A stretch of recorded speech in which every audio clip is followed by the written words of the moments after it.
कभी सोचा है कि जब हम कहते हैं मैं, तो असल में हम किसकी बात कर रहे होते हैं? हम तुरंत अपनी भूमिकाओं के नाम ले लेते हैं। मैं एक माँ हूँ, या मैं एक शिक्षक हूँ, या फिर हम अपनी भावनाओं को आवाज़ दे देते हैं, जैसे मैं खुश हूँ, मैं आज बहुत थका हुआ हूँ।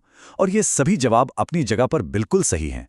लेकिन सवाल ये है कि क्या ये जवाब हमारे होने की पूरी कहानी कह पाते हैं? क्या हमारी पहचान बस इतनी ही है? तो चलिए आज इसी खोज पर निकलते हैं। इन सभी किरदारों के पर्दों के पीछे, इन आती जाती भावनाओं की लहरों के नीचे असल में हम कौन हैं? क्या हमारे भीतर कुछ ऐसा भी है जो कभी नहीं बदलता?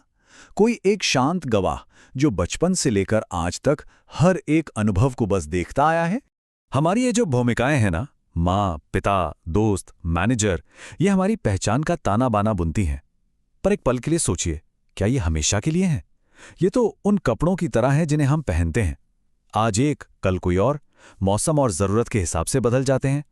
लेकिन सवाल तो वही का वही है, इन कपड़ों के नीचे कौन है? यही सवाल इस पूरी खोज के दिल में है। क्या वाकई हमारे अंदर कुछ ऐसा है जिसे समय की लहरें छू भी नहीं सकती?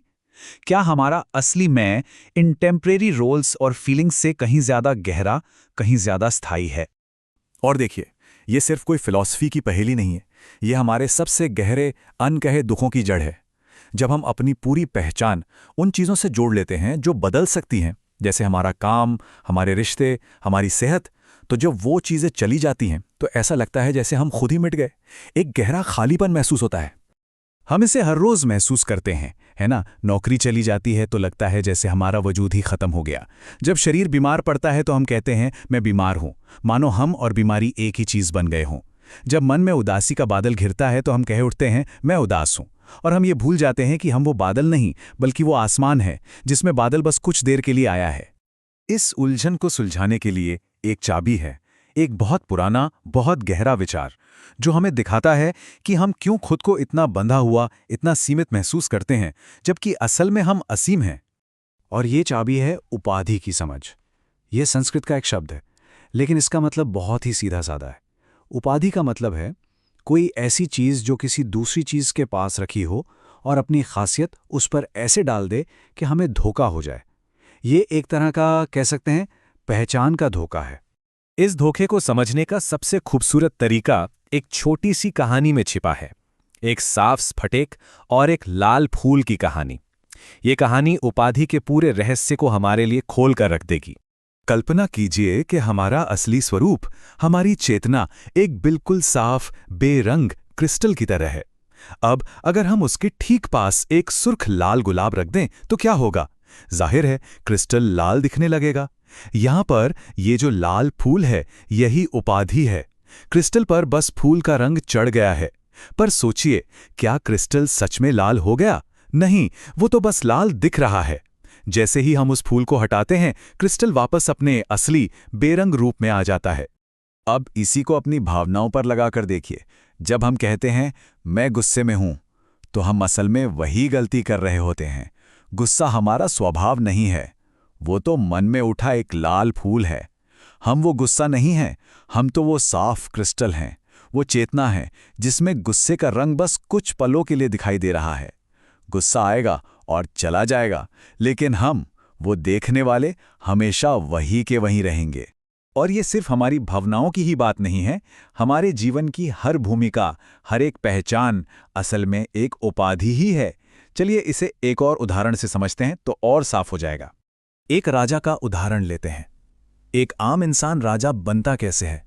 ताज, सिंहासन और महल जैसी उपाधियों से। अगर ये सब उपाधियां उससे छीन ली जाएं तो क्या वो राजा रहता है? नहीं, वो वापस एक आम इंसान बन जाता है। राजा होना उसका असली स्वभाव कभी था ही नहीं, ये बस एक अस्थायी पहचान थी जो उसे कुछ चीजों की वजह से मिली थी। ठीक इसी तरह सीईओ होना, कलाकार होना या माता पिता होना हमारा असली स्वभाव नहीं है। ये सब खूबसूरत लेकिन अस्थायी भूमिकाएं हैं। अब एक और भी गहरी मेटाफरा की ओर बढ़ते हैं जो हमें सीमाओं से आज़ादी का असली मतलब समझाएगी। ये हमें दिखाएगी कि हम अपनी परिस्थितियों से बंधे नहीं हैं, बल्कि हमारे अंदर एक स्वाभाविक, एक गहरी स्वतंत्रता है। एक मिट्टी के घड़े की कल्पना कीजिए। घड़े के अंदर जो खाली जगह है उसे कहते हैं घड़े का आकाश। ये छोटा और घड़े के आकार का लगता है, और घड़े के बाहर तो अनंत खुला आकाश है ही।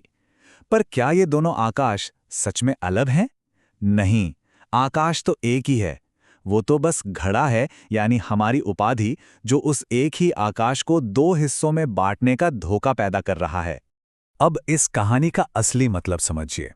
ये जो हमारा शरीर और हमारा मन है ना, ये उस घड़े की तरह है, और हमारी असली पहचान, हमारी चेतना उस आकाश की तरह है। हम खुद को इस शरीर मन में सीमित महसूस करते हैं, पर क्या हो अगर हम वो अनंत खुला आकाश हो? ये सीमा तो बस उस घड़े की दीवारों की वजह से महसूस हो रही है। तो इसका मतलब ये नहीं कि हमें इस घड़े को, यानी अपने शरीर या मन को तोड़ना है। बिल्कुल भी नहीं। लक्ष्य सिर्फ उस झूठे विचार को तोड़ना है कि यह सीमा असली है। लक्ष्य है इस धोखे को पहचानना। बस ये महसूस करना कि हम घड़ा नहीं है। हम वो आकाश हैं जो घड़े के अंदर भी है, बाहर भी है और हर जगह है। जब ये समझ धीरे धीरे हमारे अंदर उतरने लगती है तो सब कुछ बदलने लगता है। हम अपने ही विचारों और भावनाओं से उलझने की बजाय उन्हें दूर से देखना सीख जाते हैं। हम जिंदगी के नाटक में एक एक्टर की जगह एक दर्शक बन जाते हैं। ये बदलाव सबसे पहले हमारी भाषा और हमारी सोच में नजर आता है। इस समझ से पहले हम कहते थे, मैं थका हुआ हूं।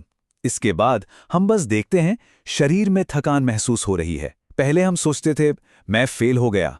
अब हम देखते हैं, मन में असफलता का एक विचार गुजर रहा है। ये सुनने में शायद छोटा सा बदलाव लगे, पर यह आज़ादी की ओर पहला कदम है। और इस बदलाव के साथ हम अपने अनुभवों के गुलाम बनना बंद कर देते हैं। हम वो शांत खुला आसमान बन जाते हैं जिसमें सुख और दुख के बादल बस आते हैं और चले जाते हैं। आसमान कभी बादलों से परेशान नहीं होता, वो तो बस उन्हें गुजरने की जगह देता है। तो अंतिम सार यही है, जीवन का हर काम, हर अनुभव, हर सुख दुख, ये सब उपाधि का खेल है। ये शरीर और मन का खेल है। हमारा असली स्वरूप तो वो शांत गवाह है जो इस सब को बस देख रहा है। हम देखने वाले हैं, दिखने वाला नजारा नहीं। तो चलिए वापस उस क्रिस्टल पर लौटते हैं। याद रखिए, हम वो रंग नहीं हैं जो आते जाते रहते हैं। हम वो साफ शुद्ध क्रिस्टल हैं जो हमेशा हमेशा अपने असली रूप में रहता है, चाहे उसके पास कितने ही रंगीन फूल क्यों ना रखे हों। और अंत में एक सवाल के साथ आपको यहीं छोड़ जाते हैं।